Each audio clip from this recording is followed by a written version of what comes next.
Following is the City of Eau Claire press conference held on Friday, February 18th to discuss the Eau Claire City Council's resolution opposing aspects of Governor Scott Walker's budget repair bill. It's introduced by City Council President Carrie Kincaid, and speaking are City Manager Mike Huggins and Larry Balo, Mark Olson, Dana Walks, and Andrew Worthman, members of the Eau Claire City Council. It lasts about 40 minutes. Well, thank you for coming. The purpose of this press conference is really just to clarify, I think, and emphasize, as you know, the council took action, City Council took action Tuesday, expressing its viewpoint and asking the legislature not to take action on the collective bargaining provisions of the governor's budget adjustment bill. There are some additional activities coming up that we just wanted to emphasize and clarify. Let me just begin by saying that I think the fundamental point of the council's discussion and action on Tuesday was that this approach to eliminating the history of collective bargaining in Wisconsin was absolutely the wrong approach. It was not something that should have been in a budget adjustment bill. There is an established legislative process for addressing these issues, and if they are to be addressed, that's the process that should be followed. And the council was very much reaffirming its support in the quality of our workforce and of all public employees and of the contributions that they have made for so many generations to this state in providing the quality public structures that we have that are important to our families and that are important for our economy to grow. So just to get that kind of a basic statement out of the way, and I know Council President Kincaid has some comments. Also here, of course, are Council members Larry Balo and Dana Walks that would also be available for questions. And thank you, Mike, and thank you for taking time out of your busy day to make this important address. As City Manager Mike Huggins said, Council did see fit to take action on short notice, and in so doing, we obeyed the letter and the spirit of the law by calling a special meeting to express our concern and our opposition to, as what City Manager Mike referred to, what as we thought as an improper exercise of trying to solve a public problem. I do want to mention that during its deliberation, Council had a very thoughtful discussion. We brought up many good public points and points that came out of our own experience with working with our own public unions, and we did amend the initial resolution suggesting even stronger language to the governor's office that they slow down the process of working with public unions to see if we can come together to change things somehow together that would be better for the public good. So we inserted even stronger language giving the governor that message.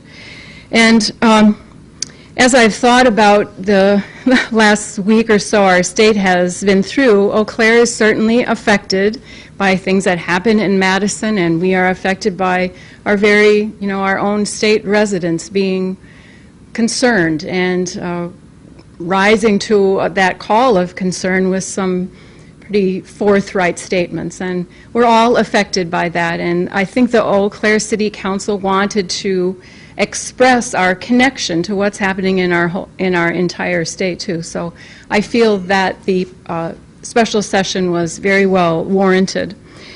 As I think about more information regarding being a public employee, I've had a chance this week to read a brief by the Economic Policy Institute that was just published in February of 2011 that indeed shows, in a well-founded research, that if you compare apples to apples, that is, if you compare employees in the public and private sector, and they have equal education, equal hours of work, equal working conditions, equal job descriptions, that still the public employees, comparing for all of those variables, make about 4.8% less than comparable employees in the private sector. And so to say that public employees are enjoying some windfall is just entirely inaccurate. And regardless, in my experience, of that fact or the wage rate or the working conditions that we offer our employees, the public sector employees in our city come forward as dedicated professionals doing their job to the best of their ability every day, and we were very, very happy to stand and in support of them. And I also want to say, as a leader in the public sector, I do understand that the governor and the state legislature are under tremendous pressure. Our state is worried. We're worried about public debt, and we as Americans worry about paying the bills. I understand that deeply. And of course, our city struggles with trying to keep our own public budget balanced. But it seems to me that this move by the executive has not been a demonstration of very good, thoughtful public leadership.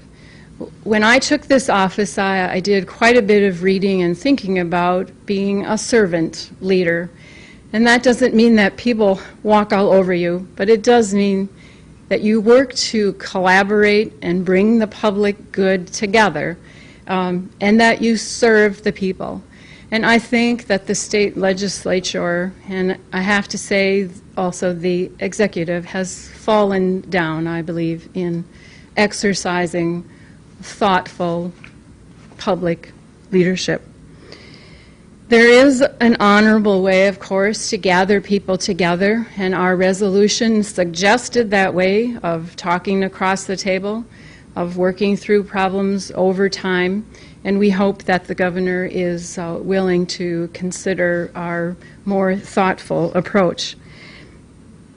It does not demonstrate, if I can restate, doing so does not demonstrate that we are weak public leaders. I have found just the opposite, that the more I'm willing to work with the private sector, the public sector, the business owner, the private sector employee, the community agencies, that we come out with a better product in the end. And may I say also that I am worried and do want to call on citizens in Eau Claire, greater Eau Claire area, and plead with you that we simply cannot turn on each other over this problem. We cannot turn union against union, public against private, private union against public union. We just have to work together and be interested in our goal of everyone in the Eau Claire area having a better job.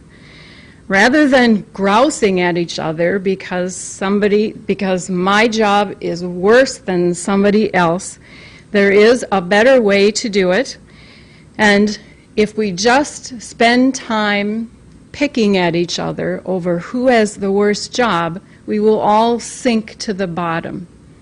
Instead, we should rise up with each other and figure out ways in our community that people can qualify, can be qualified for, can earn a better job and a better way of making their way in the world.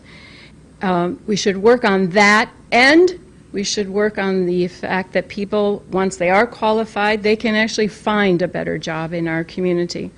That way we rise together. We don't spend inordinate time grousing and sinking to the bottom together. And I would say that the Council's action demonstrates our collective desire for everyone to rise together and to hang together during this difficult time. And we will be happy to take questions. I believe Councilmember Walks has a statement also, and of course Councilmember Belo is welcome to make a statement, and we will all be available for a brief question period after that. Thank you, Madam President. I wanted to address an issue here. One of the problems that is occurring in Madison is that it appears that there are hosts of complicated issues that this legislature is choosing to deal with in the thick of the night. We have seen a multitude of laws passed with little, if any, meaningful hearings, and we've seen that they do not understand completely the ramifications of what they're doing because they're ramming this stuff through in rapid succession. My profession is in the law. I won't bore you with details on those issues today, but there are complicated issues that this legislature is taking action on without truly understanding, in my opinion, what they're doing. A prime example of that is that tonight, as being a part of being on the City Council, is that you serve on subcommittees or additional committees. One of the committees I'm on is the Transit Commission, and a couple days ago we became aware of the fact that because of the attempted rollback of collective bargaining, this state may disenfranchise itself from federal funding for transportation. As a result of that, we're putting forth a resolution tonight before the Transit Commission in a special session to voice our opposition to this. There's about $1.6 million in federal funds that goes to the bus system in our city. This is really critical funding. Now, whether this is by design or whether this is by accident because of the hurried fashion of this legislation, I don't know. I don't know. But we need to act on it. And another thing that appears to be coming down the pike next week is that the legislature is at least considering desegregating the funds for transportation. Right now, state transportation funds are held in a separate account, a segregated account, earmarked, I don't want to use the word earmarked, but marked specifically for use in mass transit. I believe they're going to try to roll that into the general fund, which could severely imperil public transportation. That's about $1.3 million, $1.4 million, something in that range, in Eau Claire. Either this is haphazard, not thought through legislation, or potentially, I'm just not going to ascribe any other motivation to it, but you can't pass massive bills in a short period of time. You can't roll back 50 years of collective bargaining in 7 days. You can't take this kind of complicated action without studying things in great detail. And, I think one of the pillars of democracy are unions. We've not had union strife in this community. They've worked very well with this city, is what I believe and see. Do you wish to say, Mark, do you wish to say anything?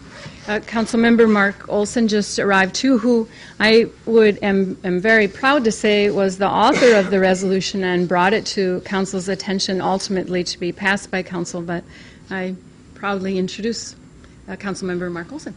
Thank you. We're just each making a few statements if you wish. We all realize the enormous financial problems the state's facing with a budget shortfall, but the method in which they're dealing with this is what we're calling into question. With the budget repair bill, we expected to see actual cost savings measures brought forward, which some of them will be hard to accept. We know the public employees were going to be affected. The governor made no secret that he expected a greater share of pension and health care benefits paid by the employees, which he felt were out of line with the private sector. And other programs will need cost cuts, adjustments, realignments to close the budget gap. But let's review them, discuss them in an open and transparent system so the people understand the consequences of these. But to strip away all the collective bargaining rights of the public employees, which they have negotiated and earned by their hard work, even without sitting down with them, is unjust and unfair. The ramifications of this action has no real savings to the budget woes that the taxpayers of this state face. It's just a distraction to keep us from focusing on the real problems that have caused this incredible strife. Governor Walker says there's no reason to go to the bargaining table with the public employees because there's nothing to bring to the table. But he's forgotten the greatest thing he can bring: respect. What's the hardest quality to achieve and the most valuable for any leader? It's the respect of the people. Not everyone's going to agree with you all the time, but if you respect them, they'll follow your leadership. Let's concentrate on the true financial problems we face and work together to solve them in a fair and equitable method. Being cautious not to cripple our economic growth, so desperately needed for the future of all the people of this great state of Wisconsin. Thank you. Thank you. Do you want to say something, Mike? No. Well, I'll just briefly say a few words. After everybody's talked, I think they've really covered it quite well. I think it just boils down to the shock of this whole thing is at the speed of the legislation that's moving through it. I don't think there was any real shock that Governor Walker was looking at eliminating and forcing municipal employees and state employees to start paying part of their pension and part of their insurance. But I think everybody kind of felt that there was going to be a process throughout the summer and a process of negotiating with the unions. I think what shocked everybody was the fact that he was willing to eliminate bargaining and to move it very quickly. The biggest thing is that, and I'm not here to defend anybody or to try to take sides. I think that it should have been done through negotiating. And in a little bit of a way, and this might sound strange, but I think the big shocker is going to come Tuesday when the governor comes out with the budget on Tuesday. And I think everybody's going to be, wow, boy, this is some pretty deep cuts. And I think what happened is that the reason that I think that they came out ahead of the budget is that he was looking to cut some of the benefits to offset the hit that everybody's going to take on Tuesday. And I think that was kind of his plan.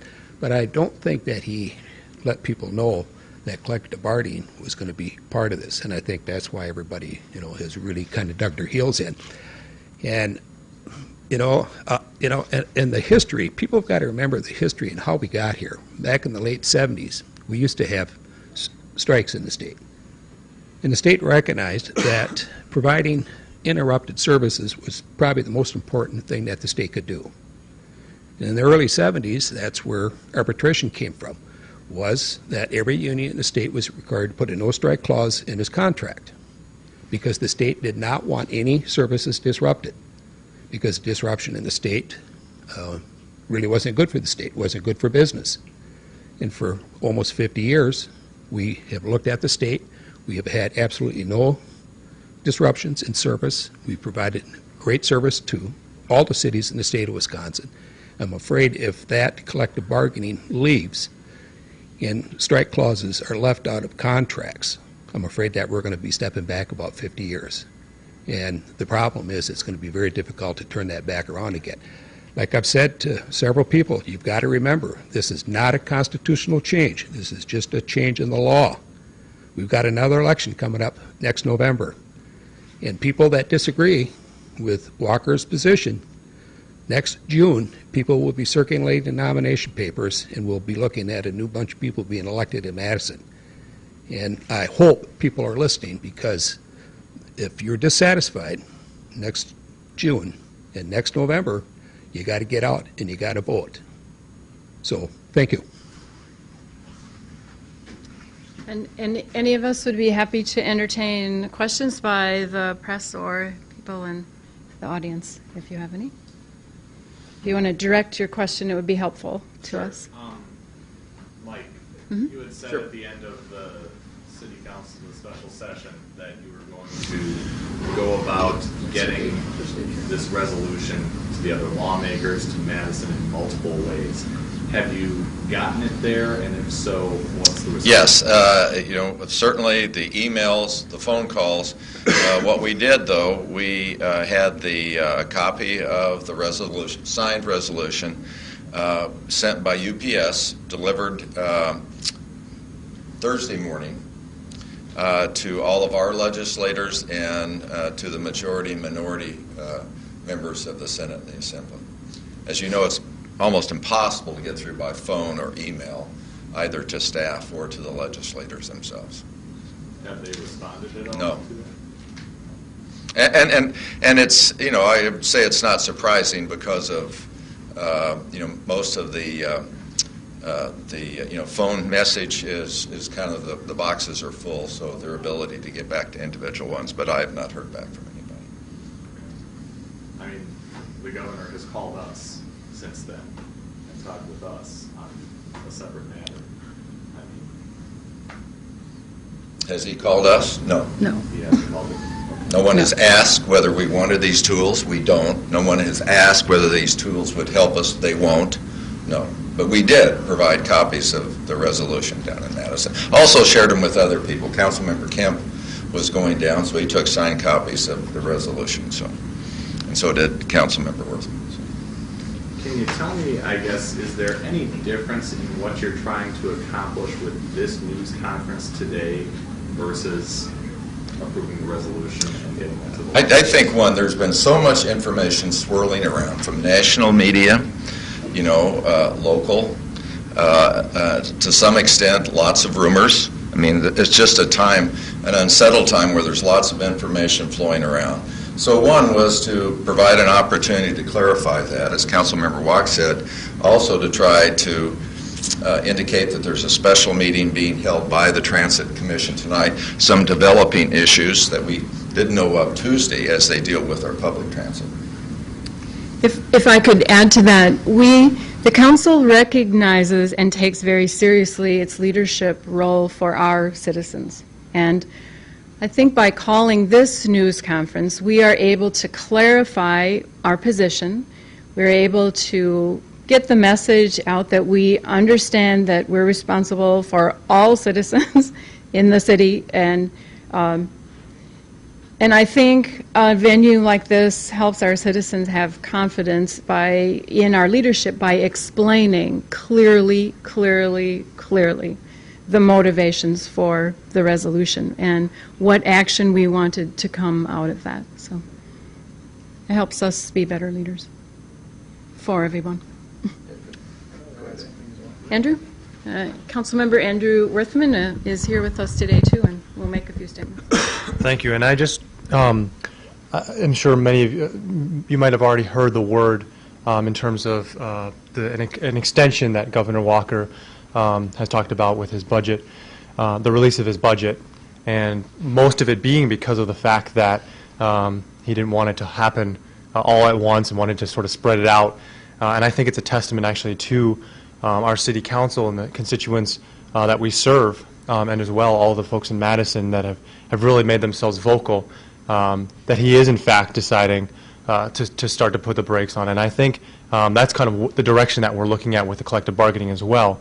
I do believe he's still going to make a statement next Monday, but in fact the release of the budget won't be on time. Again, I think that's an important piece to this in terms of thinking about, what is a more what is a better process in terms of constituent input and debate, and sort of, as Mike said, asking what in fact the tools we are asking for as city council members and as city representatives to help with our budget and our economy moving forward. These are not the tools we're asking for. So it does seem that he is at least somewhat responding to the constituents of his state. Councilmember Worthman brings us good news then that we, in a thoughtful action that we took together in that adhered to the letter and the spirit of the law, that we were able to affect actions, it sounds like, at the state level. So there is no better testament to the livelihood of a democracy. Here we are living it right here in Eau Claire. We'd be happy to entertain any other questions. Add something else. I did get a chance yesterday to talk with Representative Petrick in the Capitol. I met him as he was leaving a hearing yesterday. He did, in fact, get the resolution that we had sent down. He was aware of it. He didn't give me a response either way. But I do know, and this is, I suppose, a little bit more hearsay, but that Representative Bernier also did receive our resolution, and I know that our actions as well as the county board are making a difference in their deliberation on this issue in terms of realizing just the impact of what this means. And I think it does speak volumes to the fact that so many people showed up, well over 100 people showed up here and to the county board meeting, more than on most issues we ever have. And again, I think that our representatives are considering that. So I did have that chance yesterday in Madison. Any other questions? Do you guys all support the move by the Senate Democrats to leave the state ahead of that vote? And apparently they remain out of state and may be there for days or weeks.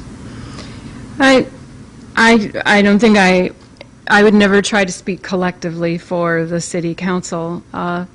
And I'm not sure what I would do placed in a similar position, which I feel like the Senate Democrats felt was a desperate situation.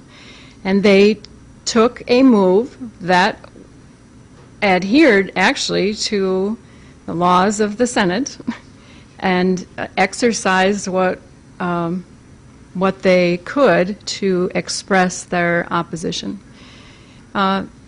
And I don't want to say I condone it. I understand it. But they exercised their concern and the power that they had, really, within the laws of the Senate. So.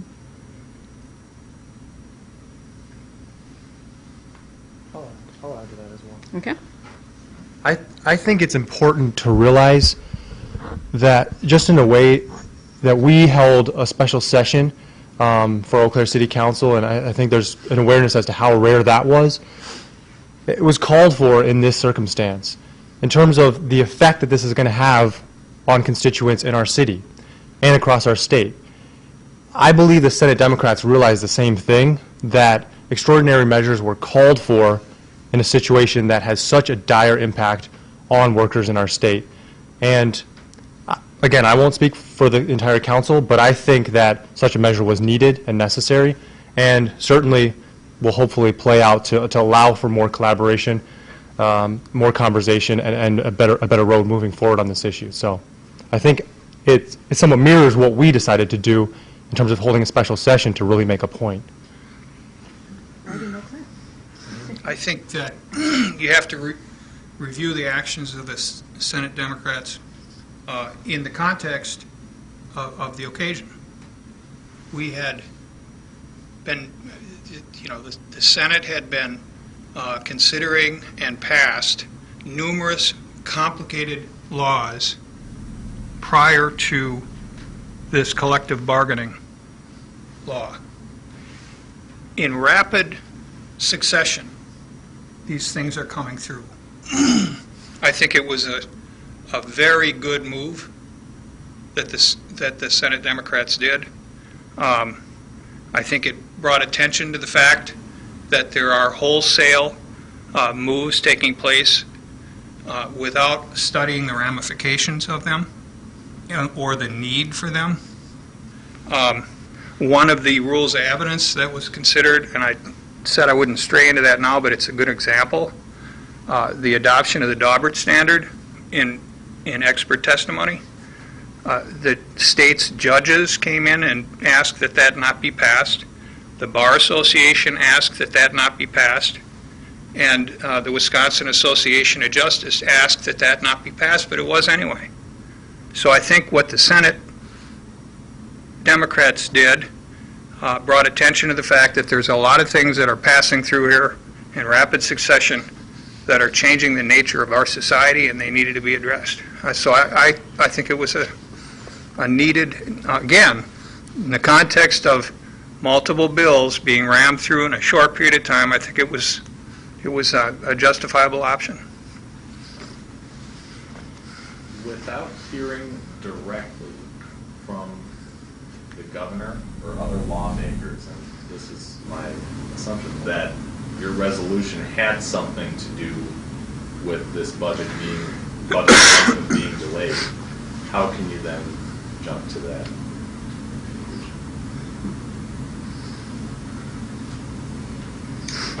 Well, in a complicated society, which a mature democracy is certainly a complicated society, it's very difficult to pinpoint cause and effect.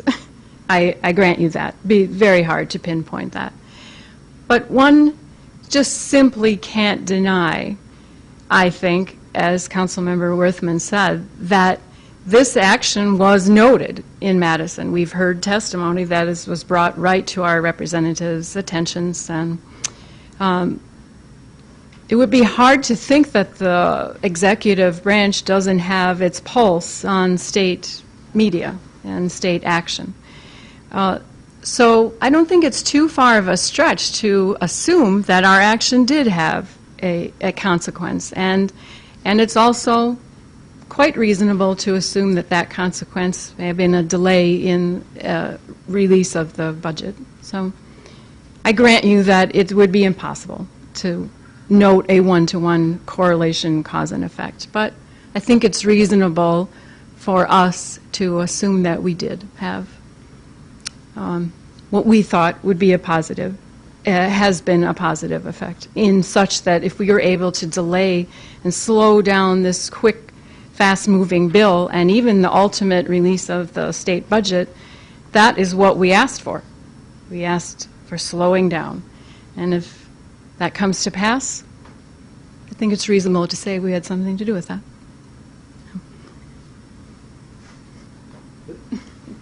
I would agree with that. I mean, cause and effect is hard to determine, particularly in a state of political affairs that we're in right now, but I think it certainly has an impact when a nonpartisan body like this passes a resolution like that unanimously. I think that speaks volumes to anyone. This isn't directly to your question, but I spoke with representatives and state senators, well, rather their staffs, from other areas of the state, and I was surprised actually that they had all heard of our action. It was actually, yeah, and I'm thankful in a large part due to what you guys are able to do in the media and the press to be able to actually get out the word. But they had all heard of it. They all knew that it was passed unanimously, and I introduced myself as city council member from Eau Claire, and they said, "Oh, you guys passed the resolution." So the word was definitely in the halls of power in Madison, and you know, as to our city council members' statement about cause and effect, it is hard to tell, but it's definitely, you know, definitely there's an awareness for it. Is that because Eau Claire City Council and Eau Claire County Board are the only ones to pass such a resolution in the state, or do you know of others? To my knowledge, we are heretofore the only two, well, one being a county and one being a municipality, who have passed such a resolution. However, I do believe that the La Crosse City Council has also considered a similar resolution. To the best of my knowledge, maybe other members know more. I've heard that La Crosse and Oshkosh, but there's been discussion of whether anything's been approved. And we hope it's something that citizens are proud of, that we took this initiative and did so honorably. To the extent that we change things, we'd be proud of that and hope that you are too. If I could just add one comment on that. have to And say maybe it it's a belief in our democratic system, but I would hope that if information came forward correcting erroneous assertions that were being made, such as we ask for these tools, such as we want to get rid of collective bargaining, if information came forward making it clear that that is not, in fact, the case for us, I would hope that all of our elected officials in Madison that would be something they would take into account. Whether it did, don't know. I would hope it would, though.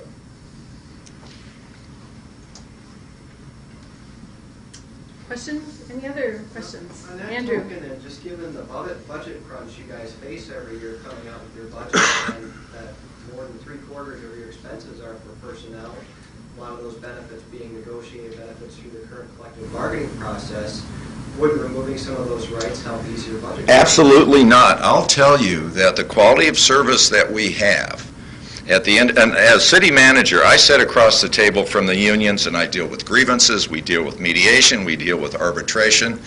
I don't have a problem standing up in a meeting and having our employees, our union members ask me questions, and they ask pointed questions, well-informed questions, tough questions.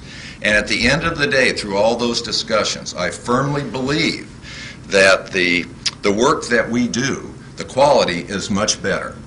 So is it tough? Of course it's tough. It's tough because people have different points of view, but because of our unions, we do a much better job of providing service than would occur, say, in a right-to-work state. I will also say that one of the reasons we were able to overcome that 50+% increase in health insurance several years ago was because of the active leadership of our unions in doing that. I would say also that one of the reasons that we balanced our budget at 09 and 10 was because of the leadership of our unions in stepping forward to accept a 1% wage settlement when that was not the case across the rest of the state. And we settled our budget without any disruption in service. And I think that's because of our unions, not in spite of it. So this notion that we'd all be better off without, first of all, we wouldn't in Eau Claire, and in the long term, certainly the citizens of Wisconsin are not going to be better off. Absolutely. Andrew, it's no small task what the city manager spoke about, such that we negotiated our health care coverage costs with our unions. That is no small task. But we did so successfully in our municipality through an interest arbitration process where we sit down across the table, go back and forth, go back and forth. We worked with Group Health, a local health insurance provider, and we dramatically decreased health insurance costs. And in fact, because we negotiate 2-year contracts, 2 years ago we had a mere 3% increase in healthcare, or a 7% increase in healthcare costs.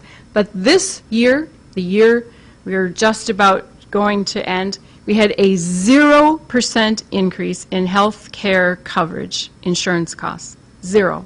And that is because we worked together across the table. We instituted a wellness program that had 100% participation. We did biometrics on every single city employee.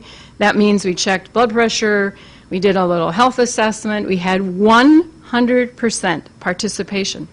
And brought, in fact, we have become a model for the Group Health Cooperative for how you initiate preventive medicine and wellness programs in a large working organization. So that is a small testimony of how we've worked together with 5 bargaining groups in place. And so to say it's not possible, it's possible.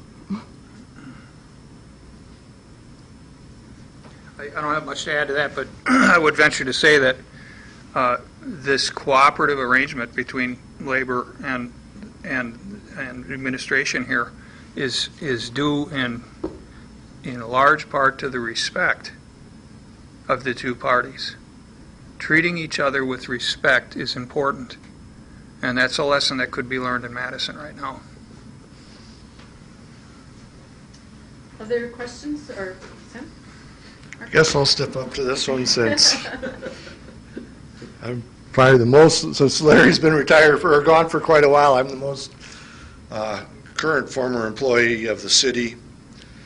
I also negotiated labor contracts for Local 487 for many years. And when I talked earlier about respect and the importance of it, that is one of the finest qualities that we've seen from the management in the city of Eau Claire.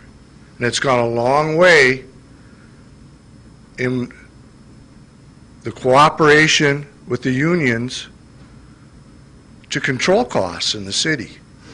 Everyone thinks all the unions want is give me the most, give me the most, give me the most. That's not it. When we sit down to negotiate with the city, we understand what the financial limits are. And we look, when we sit down in those negotiation sessions, and we actually discuss how things can be done better and how improvements can be made to save money in the city. We're not just asking, give me, give me, give me. We're asking, what can we do to be more cost effective to help the city? So to say eliminating collective bargaining, you're going to solve all the problems, you've created more problems. You're losing a lot of great ideas from a lot of great workers.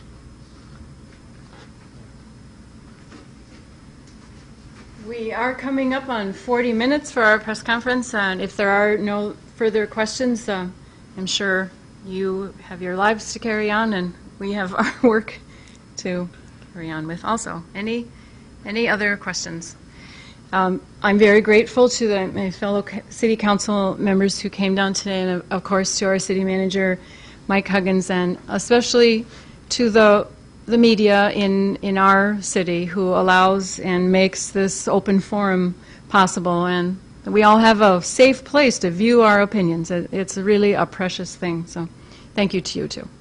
You've been watching a City of Eau Claire press conference held on February 18th to discuss a resolution passed by the Eau Claire City Council opposing aspects of Governor Scott Walker's budget repair bill.